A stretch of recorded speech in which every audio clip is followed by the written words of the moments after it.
ថ្ងៃទី20ខែមេសាការសម្រាកដោយអំណរក្នុងលោកីដែលវក់វី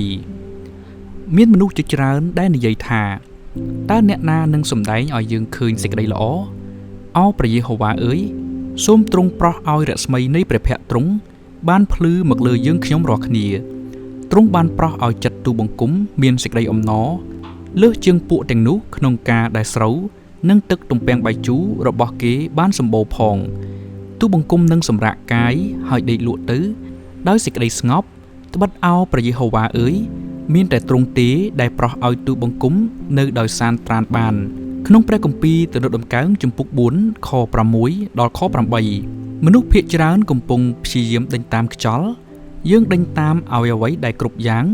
ដើម្បីចំអែតវិញ្ញាណយើងប៉ុន្តែយើងនៅតែមិនសល់អ្វីយើងឆ្ងល់ថាតើនរណាអាចផ្ដល់ឲ្យយើងនៅអ្វីដែលធ្វើឲ្យស្កប់ចិត្តឬឆ្ងល់ថាតើខ្ញុំអាចរកឃើញអំណរអត្ថន័យនិងក្តីសង្ឃឹមក្នុងការដេញតាមយ៉ាងវក់វីមិនគួរឲ្យនឿយណាយក្នុងជីវិតនេះដោយរបៀបណាអរព្រគុណព្រះអង្គដែលអ្នកនិពន្ធបទគម្ពីរទំនុកដំកើងមិនបានទុកឲ្យយើងឆ្ងល់ថា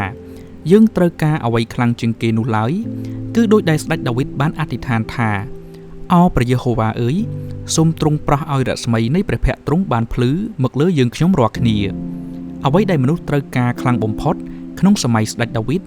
គឺដូចជាក្នុងសម័យរាប់ពាន់ឆ្នាំក្រោយមកទៀតក្នុងសម័យយើងគឺយើងត្រូវអោបក្រសោបព្រះដ៏មានព្រះជន្មរស់មិនត្រូវការឲ្យព្រះអង្គអោបយើងដូចនេះស្ដេចដាវីតបានចង្អុលបង្ហាញឲ្យយើងដឹងថាការសប្បាយខ្លាំងបំផុតមិនអាចប្រៀបផ្ទឹមនឹងការរកឃើញព្រះពិតដ៏រស់ឡើយការមានអំណោយជាច្រើនបរិបូរក្នុងជីវិតនោះជាផលដំណាំឬស្រាទំពាំងបាយជូរឬអ្វីផ្សេងទៀតក្តីគឺមិនមែនជាការអាក្រក់ទេប៉ុន្តែការស្គាល់ព្រះដោយដឹងថាព្រះអង្គគ្មានដែនកំណត់និងមានសេរីរុងរឿងគឺជាការប្រសើរជាងតើមានមនុស្សប៉ុន្មានអ្នកដែលកំពុងរស់នៅដោយសង្ឃឹមថាអ្វីដែលពួកគេនឹងទទួលបាននៅថ្ងៃស្អែកនឹងផ្ដល់ឲ្យគេនៅអំណរដែលខ្លួនហាក់ដូចជាខ្វះនៅថ្ងៃនេះបើមានលុយតែបន្តិចទៀតខ្ញុំនឹងអាចសប្បាយចិត្តហើយគ្រាន់តែមានរបស់នេះឬរបស់នោះបន្ថែមទៀតនោះខ្ញុំនឹងស្កប់ចិត្តហើយប៉ុន្តែការសន្យាអំពីរថយន្តដែលល្អជាងផ្ទះដែលធំជាងឬប្តីប្រពន្ធដែលល្អឥតខ្ចោះឬការងារដែលល្អជាងនឹងមិនផ្ដល់ឲ្យយើងនៅសន្តិភាពនិងការសម្រាកដ៏ស្ថិតស្ថេរនោះទេមានវិធីតែមួយប៉ុណ្ណោះដែលយើងអាចប្រះខ្លួនគេងដោយសន្តិភាពការស្កប់ចិត្តនិងទំនុកចិត្តតើធ្វើដូចម្តេចឲ្យយើងអាចសម្រាកយ៉ាងដូចនេះបានអោព្រះយេហូវ៉ាអើយមានតែទ្រង់ទេដែលប្រោះឲ្យទូបង្គំនៅដោយសានត្រានបាន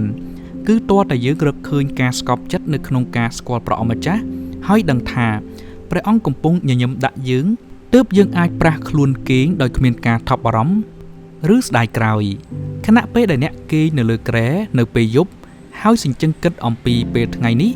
ហើយព្រួយបារម្ភអំពីពេលថ្ងៃស្អែកតើធ្វើដូចម្តេចឲ្យអ្នកមានសន្តិភាពក្នុងចិត្តតើមានអ្វីអាចផ្ដល់ឲ្យអ្នកនៅស្ថិរភាពនិងទំនុកចិត្តដែលមនុស្សម្នាក់នៅលើផែនដីកំពុងតែស្រេកឃ្លាននៅទីបញ្ចប់អ្នកនឹងដឹងថា